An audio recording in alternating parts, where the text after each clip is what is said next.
Hey, it's Trav from Paddle and Portage Canoes, talking today about why you would want to kneel in a canoe.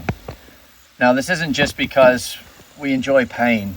Kneeling in a canoe does have some unique advantages for both posture and balance. I've actually got a dodgy back, and I find that if I sit in a seat too long, it hurts my lumbar to paddle in the canoe all day, and so I choose to kneel where I've got a more upright position and a more engaged core. I also find that when kneeling in a canoe, you have a greater range of motion with your torso engaged, so you can actually reach further, take longer strokes if you choose to. But another benefit of kneeling is the fact that you have multiple points of contact with your canoe's hull, including a low point of contact, lowering your center of gravity. So if it's suboptimal conditions and it's pretty rough and you're nervous about capsizing, I find that kneeling and getting my knees on the floor gives me multiple points of contact with the boat, helping me to stay stable and control the canoe better. Now, if you're worried about the pain and whether or not you can kneel in a canoe, there's a few things you can do to help. One is use a kneeling pad. Secondly is actually use some form of support for your bottom. So you don't just need to kneel in the canoe itself. You can actually kneel and have your bum resting on a seat, or in this case, a kneeling thwart. You can straddle a dry bag or a day pack full of clothes. There's lots of different ways to support your weight so you're not just crushing your knees. Now, most people's complaint as well after they've been kneeling for a while is, I can't point my toes that long. And that's totally acceptable, that's normal, and it's something that does come with training and conditioning. However, you can also support yourself while you're kneeling.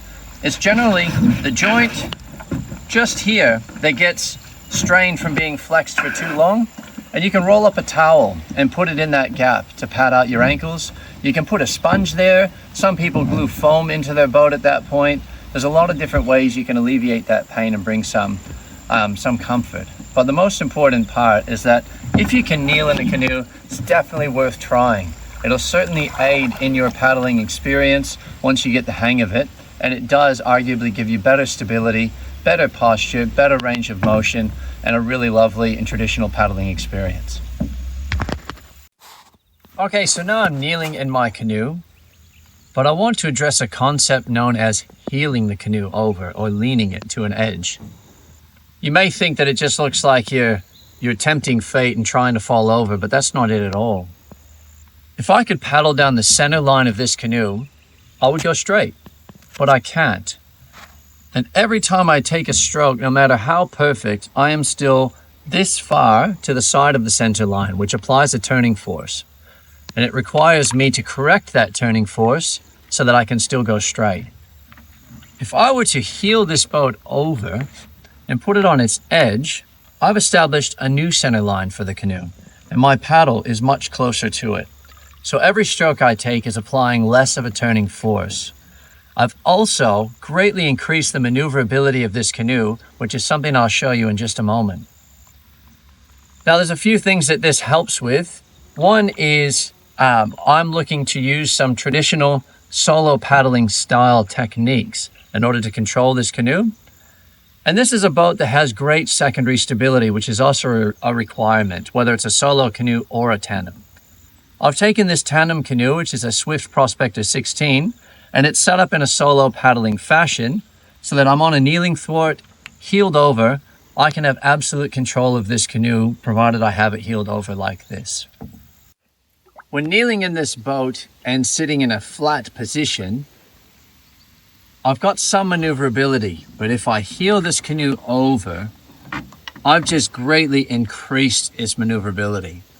Reason for that is I've changed the footprint of the boat on the water, and the ends have now broken free, increasing my rocker profile of this boat. The increase in maneuverability that this gives me is incredible. It means that I can spin on a dime in either direction. It means that when I'm forward paddling, because I'm closer to that new center line, I can focus on power and I can really move along quickly. Having this increased level of maneuverability with the other strokes involved gives me a surgical level of precision that I am in absolute control of this big vessel all by myself. I'm in no way at a disadvantage. And I also, even though I'm leaning to one side, I don't feel like I'm going to fall over and end up in the water. It's a wonderful way to handle a canoe in a traditional solo paddling style. If you're looking to increase your stability in your canoe, if you're looking to alleviate lower back pain, or if you're looking to have a greater range of motion while paddling, give kneeling a go. If you have access to a canoe with good secondary stability, or you want to try paddling a tandem canoe solo, then by all means, heel it over on its edge and see if you can unlock its potential. If you've tried these things and you've had some great success or even some failures, we'd love to hear about them in the comments. You might have some really useful tips or techniques that have worked for you, which we haven't covered in our videos, which might help some others, so please feel free. If you have questions or if you'd like more information, perhaps you'd like some professional instruction, or maybe you're dreaming about your next canoe purchase, you might want some paddling related accessories, reach out to us at Paddle and Portage Canoes. Our details are below in the description. As always, also please like and subscribe to our channel for anything canoe related and for other tips and techniques. Cheers.